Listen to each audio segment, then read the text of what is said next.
jechuun kan keessan gaafi sirreedha. Sirnaan nama gaafachuu dhabutu miira keessa nama galche. Warroonni waan hedduu isin hin jennellee ani masalan namoota guguddaa keessa jira yoo haaroof hin beeku dhiifama naaf godha. Guddaa fi xiqqaa hin beeku naarraaniin sii gale waan barbaada jedhee numa alla wanti ittiin lakkaa'u. Warroonni guguddaan namoonni yaadaa miira keessa galee waa isin jechuu danda'a dhiifama. Isa kaan namoota argiteetiin waan hin taane haasa'utu miira keessa nama galcha. Warroota argitee jibbiinsuma dhuunfaa namaaf qabutu miira keessa nama galcha. Itti aansee Kingi Ahmad gaafii bareedaa gaafatte. Ijoollee tana akkuma eenyummaa nu beeku yookiin argitee faayidaadhaaf hin qabamne jarri kun. Ijoolleen argitee qabdellee kan qabillee kan mootu argitee mana banee wanti godhellee faayidaaf osoo hin taane rakkoo uummata keenya irra geggeeffamaa jiru laalchiseetiin wanti kun jalqabame. Tanaan dura namni waan kana irratti argiteetiin injiraa miti akeekkache wanti godhateetiin fatee dalagaa jiru.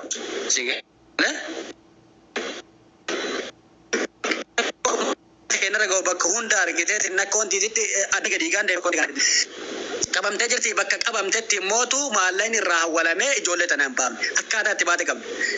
Kennuma ka afaan Oromoo dubbatu. Nafxanyaaleen dhuftee nu harkaan fuune.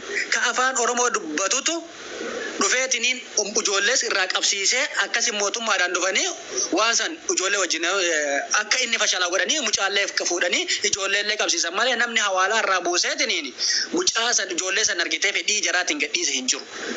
Namni argiteetiin irraa buufatanii ragaa qabatamaa injibaaf waan kun sirriidha jettan ijoollee mabaate tanallee as fidaati. Sigala jala deemaa ta'e fidaa fiduu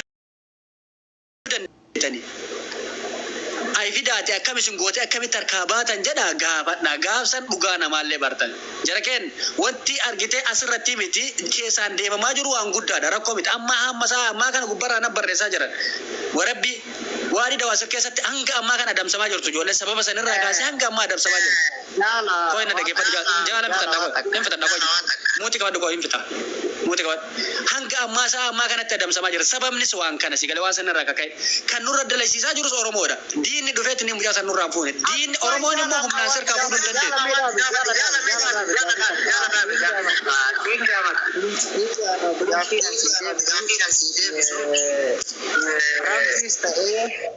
Sabboona Harargees ta'ee abdiis ta'ee atiisuyyuu hattaatiyyuu yoo itti si edaane warra dheengadda fiintoo yookaan ammootu salsaa itti naqe nuun jedhe Amaara kamirraa mallaqa buufanne tokkoffaa Amaara hin qabne nuun jettanii maal gaafattanii iyyusi warra Amaara hin qabne nuun jedhe sanii miti fakkeenya warra magaafii kana gaafatu warra isin Amaara hin qabne walumaa piraankii gootanii piraankii fiddanii salsaa itti naqxanii Oromoon Arsiisa ufumaa wal qabdee biddilimsii itti ufiftee fiddee kaan ammoo fiddee koppiliinkii godhaa jettiini warra jedhe amma ammoo namni nu isin nu qabnee mallaqa irraa buufanne eenyu dura bakka san nu deebisatis. Okay, galatoomii ani garuu gaafii anis sirriis hin gaafadhee ture. Turaa tokko. Eeywa. Gaafii bareedaadha. Isa duraa san inni duraa sun hedduu nama amansiisu ture. Ani kan hin dubbaddellee immoo mana maayikii irratti warri isaanii dhiyaatanii. Amma dhaga'i ati kaachi jechaa jirtu sakuma kudhamee garraa buufate jettanii haaso'itan sun isa duraa saniimi kabayee amma haasa'ee laayivii gubbaa namaarra dhufe sun isa salsaan itti naqame Oromoo saniimi Oromoo salsaa itti naqne san. Bar jechuudha.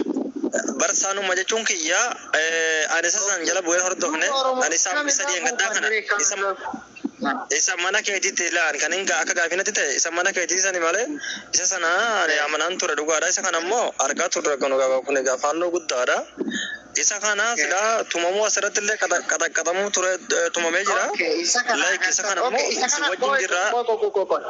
Okay, egaa isa kana amantan birrii 30,000 wayi moo maali herreeytan galgala kana jedheen dhaga'u birrii 30,000 wayi san isarraa buufne. Isarraa bu'ee kan isin herreeytan sun. Ani dhaggeeffadhu sun afarsu waan jecha ani abbaarraa waa amana tokko jedhe tokkoffaa si barbaada turre si arganne iluutti illee shennuu godhachaa turre iluun illee hin dhufne waldhabne hundi keenyaa nama 600 ture achi keessatti waboo yookaan immoo Oromoo kan jedhamu jayyoo tokkotu jira isa abbaan waan kanallee gadi kaase mallaqa risitii hunda jira jedhe ani fi kiyyaa risitii sanillee hin agarre tokkoffaa faannoo isa guddaa sana isa guddaa 18,500 jedhan isa san immoo isa gurra ramuu maal jedhan sanaan hin beeku nagarreelleedha. Kuma kudha afurii jedhan walumaa galatti hangana irraa buusanii gadhiisan. Sun Oromoo salsaan itti naqame akka isin jettanii Oromoo bitanii firaankii godhanii salsaa itti naqan jettanii kan salsaa itti naqne Oromoodha. Ishni fannoo tokkicha sani yoo ragaa qabaattan fida. Okay? Okay, ani bar gaafii bal'inaan ka'e ila gaafii hawaasa bal'aa irra keessin gaafadhan malee ni dirqama fidaa hin fidina ittiin digamu waliin kisaaraa jiru. Kaleessas dhagai warri waan kana haasa'aa jiru ammallee warra kaleessa dhagai warra kaleessa namni nama qabuu hin danda'u. Uummanni kun uummata nama qabuu miti kijibduudha. Uummata ofii piraankii dalagu nuun jedhe takka jedhe lammaffaa irratti abdi mana mareefi tana mana san seenee ashkaabatu guyyaa kana mana banee akka suutii kana keessatti namni amaara qabe hin jiru jedhee kakataan jiru. Sigale? Kakataa warra afarso kana miut godha takkatti hojii seenaa jira ani yaada gara araara ayye isin martuu qabdan kutaani wallollee qabee arsiillee qabee shijimmallee qabee harargeellee qabee qabanii taawwii qabee dhiyoo jecha siin jedhaaba ijoollee baay'ee qabamiinsaatti amma kiingi dhiyoo lama jedha amma 8-10 baate amma yaada furmaata yeroo namni badellee amma garagara faca'aa jira maaliif badee walqeequurra isin to'ata lagaa miti nuti qabaan jiru warri waa qabu warra muraasa warri iyyee ummata kana qeequ xiqqaa walitti bakka takkatti sabsab jedhaati yoo namni achi keessaa badellee yoo namni birrii fudhatee badellee nama haga qabameellee siigalee adii beeytanii jechuudha. Kanaaf wanni jechuu barbaadu garee ijaaradha waan namni isin hin jedhu dhiisaa dhagaa nyaadhaayyuu maal isin hin jedhu yoo King Ahmed amma isin yoo wali ijaaramtan maaltu jira hagamtu qabame akkam goonaa waliin mari'attan nuti biyya biraa jirra eeshi nama qabne kana ho'eessa geessina fakkeenyaaf kutaan Oromoo 4-5 kun naannoo san jiru yoo walitti dhuftanii waliin teettanii guruuppii godhattan bakka fiddanillee walii himtan yoo addatti wallo deemtallee yookiin kenna kana quban qabaanne bakka geessu dhabuu dandeetti kennallee yoo wallo wal quban qabaanne bakka geessu dhabuu danda'a rakkoo bakki teenna fiddu bunu walitti dhufaati wal qeequu dhiisaati eegana qabne eegas qabne nama qabameellee achi keessattuu beekuu dandeettani waliinuu mari'achuu dandeettani akkam goonaa bakka wayii bakkeessan jijjiirtanii bakka biraa fidu yoo isin ari'anillee wal bira baqachuu wal qarqaaruu dandeettani koottaati bakka takkatti amma wanni tare yoo kabirrii wanni badellee jiraatu taate walumaan deemnee gaafannaa barbaannaa jechuu barbaadeeti ka waa'ee maan ajjeesinaa jedhan sanii sanillee marii irra goonee jira fakkeenyaaf ijoollee qabammaan marii tokkoffaa nama ajjeeftu laayif irratti fiddu laayif irra fiddee asirra yoo ajjeefte nama meeqattu waan san keessa jira jechuu kana gaatu ka gasti keessa seenu jechuu sunil ta'u yoo waa godhuu barbaadanillee nama asirra fiduun barbaachisu jechuu barbaadeeti jibuma san yoo baafatte kanaaf walitti dhufaa mari'adhaati keessaa walitti haasawaati yoo King Ahmed nama 8 qabeera 8 san guruuppii keessatti argama eessa baatee ijoolleen sun birriin baate moo garam tarte akkam taate namartuun beeknaa yoo ka jimmaallee qabee ijoolleen sun eessa deemtee harargeellee qabee karsiillee qabee sikkoomantu eessa deemtee waliin mari'achuu dandeettan wal qeeqa namaan dhageettan har'a namni gaafa isin qabdan badee taa'ee qacabaacha warra ammoo tokkoffaa kaas bahee isin qeequ jara jechuudha maal akkamii qabamtanii isin hidhamtanii isin doorsisaa jiranii garam deemtanii nyaattanii dhuytanii hojii keessan deemtanii namni isin gaafatu jiru hattuudhaa hinatanii jedhanii waluma isin qeeqan isin bara keessan waluma qeeqamtanii bara walii galatti warri waan kana keessa jirtan akkasuma isin hin jedhaaran qulqulluuf hin gootan isinii miti aniin Ameerikaa jiruu hattuu naan jedhaa jiran anumaayyuu jechuu birrii nyaattee jedhaa jiran rakkoon qabu naan jedhan dasna jedhaa yommuu dhiiran nyaata jechuu barbaade waliin dhufaati wal caqaacaquu dhiisaati waliin haasaati waan qabdan sanatti keessa waliin mari'adhaati akka gootan yoo birrii irraa fuudhuu barbaadan akkasii waliin haasawa yoo namni qabe sun illee noo ani nama kanan kennu anattu qabee jedhellee gaafsan waliin beeytan rakkoon ka jiru nuyi miti ka nama qabu ka qabu ka biraati ka cabaa ka iyyu ka biraati ka nama harkaan qabu ka biraati yoo namichi sun hin kennu iyyuu isin hin jedhe uummata ka godhuu hin dandeettan deemtanii yookiin eluufi yookiin afarsoo King Ahmed jedhaa ooltan iyyitanii jechuudha ammiyye namni qabu ka biraati irra guddaan ijoolleen asirra jirtu haasaa nama kakaasuu walii gaggalchuu kanuma haasawaa jiran malee waan harkaan qabne harkaa qabu waan harkaa qabdu wayi waan akkana harkaan qabe wayi eluu gaafatta an wanna yaada malee yaada deeggara malee akkana harkaan qabe kunoo na harka jira kunoo akkana birrii irraa fuudhe yookiin galaafadha jedhee si himuu danda'a malee waan King Ahmed qabe ani maaliif qeeqamuu danda'an King Ahmed fakkeenyaaf yaadaan gargaarsa afarsoon faallee yaadaan nama gargaarte malee akkana harkaan qabde hin jiru warra qabeettu jira warra qabe san isaan sanniin guruppii keessa fidanii waliin haasan furmaata yookaan akkanuma deemnee kun gadhiifame kun qabame noo maal goona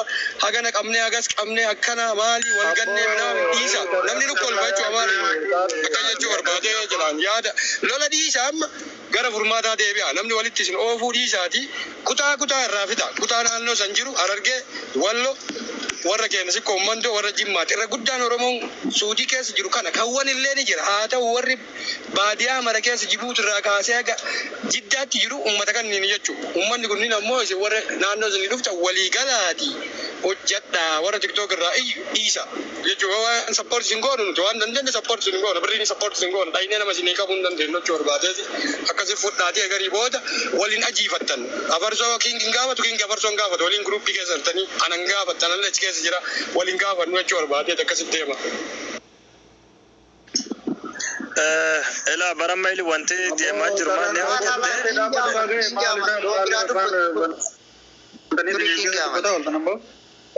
dubbaddu doombir maal boysin dubbaddu doombir tokkoffaa irratti galatoomaa ilaa farso yeroo kaan keessaa nagarteetiniin dhimma kana jala deemee dhimma kana jala rakkateetiniin waan kana gaggeessu kabiraati ka isin as keessatti guuratanii teettan warra arrabaa fi warra garteetiniin propagaandaa badee taa'ee odeessuudha tokko ijoollee waan kana keessatti hirmaateetiniin biddeen ofiit irratti hashawaa nayteetiniin har'a marti isaa badee taa'ee harka itti dha'u as jalaa nu galchaa jetti isin garuu kabiraatti as keessa guuratanii taa'aa jirtan kunillee taazabbii keessa isin galcha yeroo tokko waan deemuuf san ajandaa saniif malee waan kana immoo lafarratti akka namaatitti akka haqummaatitti ijoollee kabajni malee kabaja itti godhaan jirtan walitti himuun barbaachisaadha. Guruppii keessatti illee waan kana dubbannee jira. Garuu amma as jala teenneetiniin ijoolleen warra amma asirraa gaaffii fi maalii dhiyeesseetiniin jedhu kuni ijoollee garteetiniin har'a badoo hambaa keessa gabbaatee bakka silaa seeraan kabajaadhaan itti dalagataa turte bakka itti kabbaramteetiniin dalagaa ofii oofataa turte sababa kanaan irraa mulqamtee irraa argamteetiniin bakka itti wannoo hambaa jala tattaraa jirtu tanniin namni tokkocha abbaa kanaa jedhaanii hin jiru jechuudha. Jarri wallaaltota har'a gartee as jala tetteettee dhageeffatti. Garuu ka waan kana dhiigummaaf osoo nam takka hin bobbaasin osoo nam takka deemaa kana godhaa hin jedhiniin waa hunda wanna dhufe ni fudhanna jettee waan dhufu marayyuu aarsaa dhufnu kafalchiisu mara ka har'a irra jirtu kana ka gartee dalagaa ofii irraa itti baate ka har'a martinuu hattuu jedhuun kun waan takka akka waan qabee itti kenne akka waan mallaqa wayii fi itti kenneetitti haasa'u kun martinuu kana maraa ofitti fudhattee har'a as jala tattaa'aa jirti nu taazabaa jirti wallaahi lazim nu taazabaa jirti dhageeffadhaa isa tokko warrummaan har'a garteetiniin dhufeetiniin mallaqa maalii nyaattanii maalii gootanii akkas gootanii jedheen kuni ijoollee tana waa wahii qabee itti kenne moo aarsaa wahii waliin kafale moo maa inni isa tokko lammata ijoolleen tun akkamitti waan kana keessa jirti maalirra jirti sababni jaraa hoo maa inni akkaminni haga riisiitiif cinqaman agartee Oromoo akkatti wal kuffisuu barbaadde dhugaa isinitti maa akkuma duraan qabsoo Oromoo keessatti kabiraa itti du'eetiniin kabiraa ittiin beekumtii argattu har'a ijoollee lafarratti waan tokko miidhaan har'a irra gahee kan qabamee fi kan naanneffamee fi kan doorsifamellee badee biraatti jiru kan biraa asirratti beekumtii ittiin argataa jira. Kunillee isinirraa dhaabatu Oromoo. Wallaahi billaahi haqaan deema.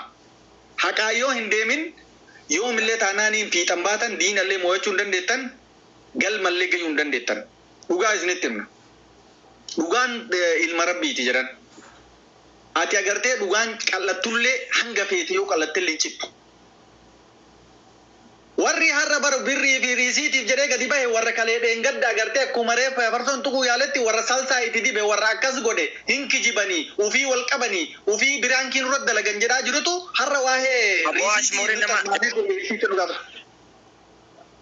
Aboo afaan nurraa qabaa jiran afaan nurraa qabaa yaa kee afaan nurraa qabaa wallaalummaan kan agartee. Dombir dagalee takkitiin haake. Baga darbita yaa kee abbaa fi salsaa Netin hin kadhanaati aboo qooyi dalloo hin dubbatta. Isbir ni dubbadhaan irraa obse immoo. Ani ufii kiyyaa dubbachuun barbaadu ufii kiyyaallee beekumtii itti argachuun barbaadu. Afarsoo hin galchita taanaaniin ijoollee akka sulishaa Akka beesti as jala jiranii ijoollee xixiqqoo san ol galchaasi. Abbaa moderator annamna wanna manaan galchuu Galchaasitti amma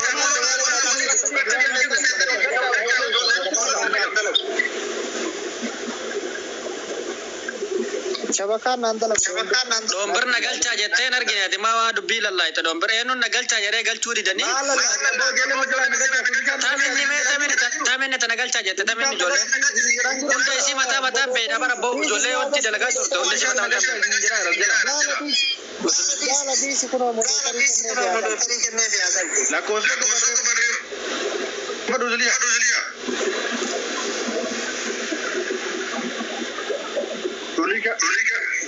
nama dura galchanii ani sinirraa gadi bu'aa. Koi mee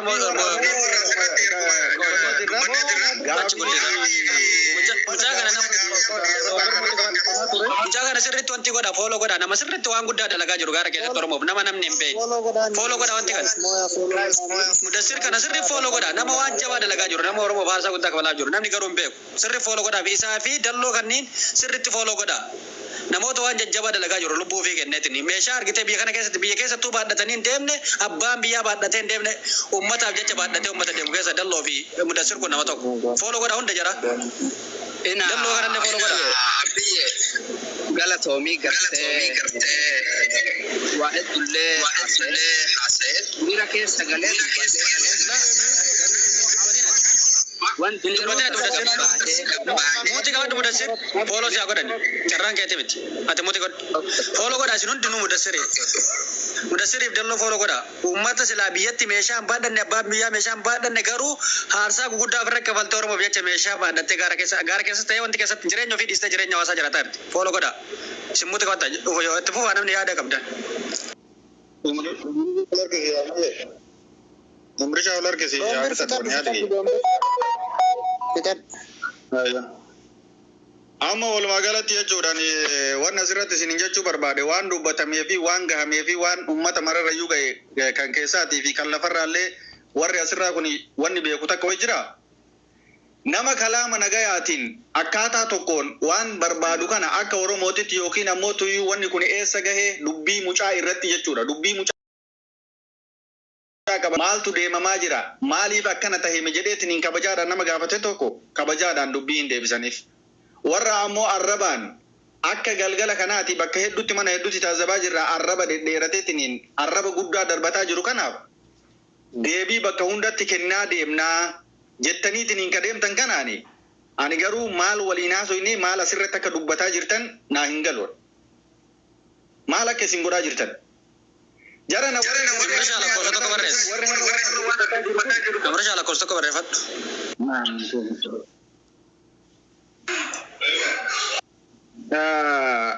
Maalisan bunaa. Walumaa galatti ani waan isin jechuu barbaade Oromoon jechuudha waa takka isinitti immoo osoo waa addaan hin baafatin osoo garteetiniin maaltu tahee maaltu dubbiin garam taatee akkam taatee osoo addaan hin baafatin arrabaa fi xiqqeessaa namaatii fi gatii namaa gartee lafatti darbuu kana dhaaba. Inni akkabda waa hundayyuu ajandaan kun yoo guddatellee torbaanuma takka yookiin haganuma irraa haasoftan garuu waan haasoftan keessatti uf qusadhaa isinin jechuu barbaade. Uf qusachuun dirqama ammootuyyuu warra ammootuyyuu afaan dheeratu kun waan Fatukkaa koo galatoomi kashtii jenna beefti yenee wutti. Aboo dombir wanti gani dubbat mookin muuti kan dooki qajeele dubbat yashaaza maal akka deebeeraa wanti taata bannaati. Nugubina kayaa kite naafu gubanne wanti biraatu nugube yashaaza. Nufu kortan nuti fokorina. Ma ita silati amni maal taate ma bakbake takkanuma.